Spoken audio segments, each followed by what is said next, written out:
नमस्कार मित्रांनो, मी बघा आळंदीमध्ये आलेले आणि आळंदीच्या मठामध्ये आलेले आहे आणि इथे पाणी पण आहे आणि इथे कसे दिवे बघा पाण्यामध्ये विसर्जन करताय, तर तुम्ही बघू शकता.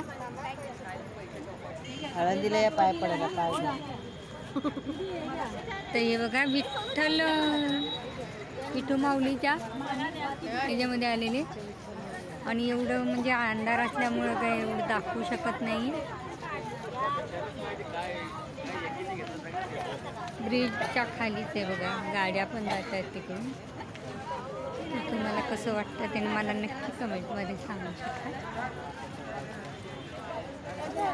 आत्ता रात्रीचे 9 वाजलेले आहेत. मी आत्ता आळंदीमध्ये आलेलो आहे.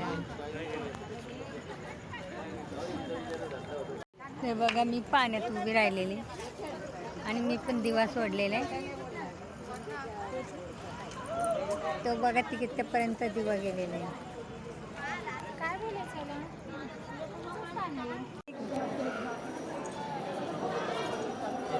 तर आता इथे मी आळंदी मठामध्ये आलेले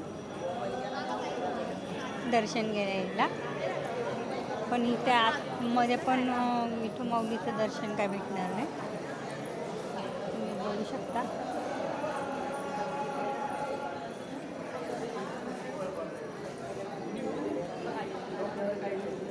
फक्त आपल्याला बाहेरूनच दर्शन घ्यायचं.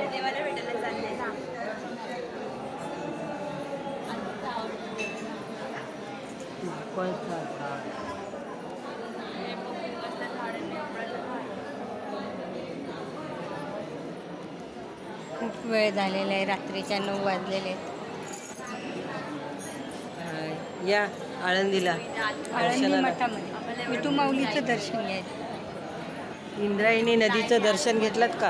हां, ते विठ्ठलपंतांनी आपल्या रुक्मिणीवर लग्न केलं तर विचारतात, लग्न होतं 6 महिने निघून जातात. विठ्ठलपंत म्हणतात, हे रुक्मिणी संन्यास घेतो, रुक्मिणी संन्यास घेतो. आईने वाकून नमस्कार केला, गुरुने आशीर्वाद दिला. अष्टपुत्र सौभाग्यवती भव, पुत्रवती भव. ती रडू लागली. अगं रडतेस तू, गळ्यामध्ये मंगळसूत्र आहे, कपाई कुंकू आहे, सौभाग्याचं अलंकार.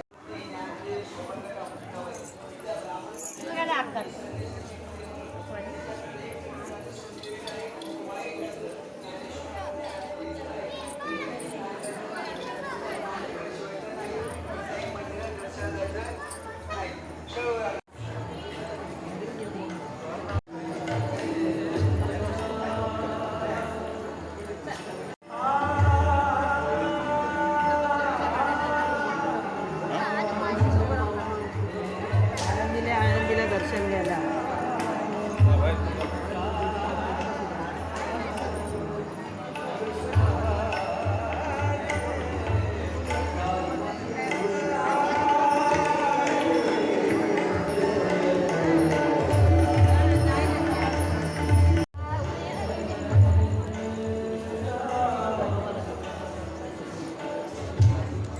All the best.